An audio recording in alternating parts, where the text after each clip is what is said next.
গরমকালে কিছু রোগীর কনস্টিপেশন বেড়ে যায়, মানে পায়খানা কষা হয়ে যায়। স্পেশালি যারা ড্রাইভিং করেন, যাদের মার্কেটিং এর চাকরি আছে, সারাদিন বাইরে থাকতে হয়। যারা ড্রাইভিং করেন, ড্রাইভিং করলেও সারাদিন বাইরে থাকতে হয় এবং প্রখর রোদে ডিহাইড্রেশন হয়ে কিন্তু অনেক সময় পায়খানা কষা হয়ে যেতে পারে। এবং এছাড়াও যাদের প্রবলেম আছে যে বিভিন্ন খাবার, যেমন গরুর মাংস, হাঁসের মাংস খেলে পায়খানা কষা হয়ে যায়, এই শ্রেণীর কিছু মানুষ আছেন যাদের কষা পায়খানা হয় একটা সমস্যা, তাদের জন্য আজকের ভিডিও। সাথে থাকুন। আজকে আমরা কথা বলবো ঘরোয়া উপায় কিভাবে আপনার পায়খানাটাকে আপনি নরম রাখতে পারেন, পায়খানা সতেজ রাখতে পারেন। এবং যদি পায়খানা আপনার কষা হয়ে যায় সেই ক্ষেত্রে কিন্তু ভবিষ্যতে আপনার জন্য একটু রিস্কি হয়ে যাবে, কারণ কষা পায়খানা হওয়ার সাথে কিন্তু বেশ কিছু রোগ যুক্ত, যেমন আপনার হেমোরয়েডস হতে পারে, পাইলস যেটাকে আমরা বলি, ফিস্টুলা হতে পারে। এই টাইপের যে কঠিন সমস্যাগুলো আছে সেগুলো কিন্তু একদম রুট যে কজটা, সেটা কিন্তু আসলে এই কষা পায়খানা থেকেই শুরু।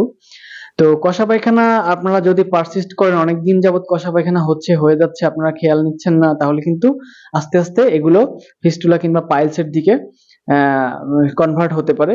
সেই সমস্যাটা দিয়ে কিন্তু আপনারা আস্তে আস্তে ডাইভার্ট হতে পারেন। তো এই ক্ষেত্রে আপনারা ঘরোয়া উপায় কিভাবে পায়খানাটাকে স্বাভাবিক রাখতে পারেন সেই উপায়ে আজকে আমরা কথা বলবো। প্রথমে আমি কথা বলবো ড্রাইভার ভাইদের জন্য, যারা বিভিন্ন গাড়ি ড্রাইভিং করেন। তাদের জন্য মেসেজ হচ্ছে, আপনারা চেষ্টা করবেন খাবারটা যখন আপনারা দিনের বেলায় খাবেন, তখন চা কফি এই টাইপের খাবারগুলোকে আপনারা চেষ্টা করবেন অ্যাভয়েড করার। কারণ চা কফি কিন্তু পায়খানা কষা করতে পারে। এবং যখনই আপনি নাস্তা করবেন, আপনি পানি জাতীয় কোনো খাবার দিয়ে নাস্তা করুন, যেমন একটা পানি কিনে নিতে পারেন, একটা কলা খেতে পারেন, একটা পাউরুটি খেতে পারেন, যেগুলো আপনার হজমের জন্য সহায়ক এবং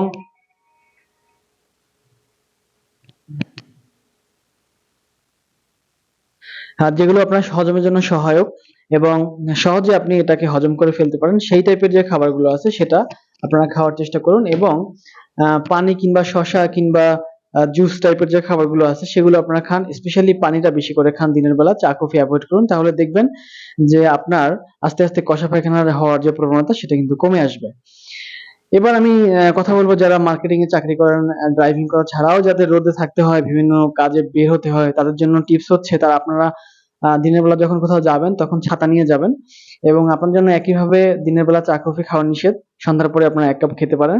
এবং কলা, শসা এবং অন্যান্য যে ফ্রুটস টাইপের যে খাবারগুলো পাওয়া যায় চেষ্টা করবেন এগুলো বেশি খাওয়ার জন্য, এবং স্পেশালি পানি আপনারা খাবেন বেশি করে। এবং রুটি কলা কিংবা বিস্কিট রুটি এগুলো খেলে আপনাদের মোটামুটি হজম ক্রিয়াও ভালো থাকবে, শরীর ডিহাইড্রেশনে তেমন একটা সমস্যা হবে না। মানে পানি খেলে আপনার শরীরে আবার পুনরায় রিহাইড্রেশন হবে। তো চেষ্টা করবেন আপনারা পানি জাতীয় ওই খাবারগুলো খাওয়ার জন্য। তাহলে পরে আপনার কনস্টিপেশনের মাত্রা অনেকটা কমে আসবে এবং আস্তে আস্তে আপনি এই সমস্যাটা থেকে বের হয়ে আসতে পারবেন। এবার বলবো ঘরোয়া উপায়ে আপনারা কিভাবে কিছু খাবার খেলে পায়খানাটা স্বাভাবিক থাকবে। প্রথমে আমি বলবো ইসবগুলের ভুসির কথা। এটা বাজারে যেকোনো মুদি দোকানে কিনতে পাবেন।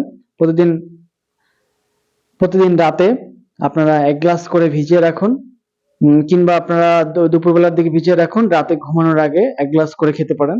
তাহলে আপনার পায়খানাটা ইজি থাকবে। এবং সাথে বাসায় আপনারা কলা খেতে পারেন প্রতিদিন একটা, পাকা কলা কিন্তু আমাদের হজম ক্রিয়া যেমন বাড়ায়, তেমন কনস্টিপেশন এটা প্রতিরোধ করে, মানে কষা পায়খানা প্রতিরোধ করে। তো আপনারা চেষ্টা করেন এই 2টা জিনিস মোটামুটি ঘরোয়াভাবে খাওয়ার জন্য, এবং প্রচুর পরিমাণে পানি খেতে হবে।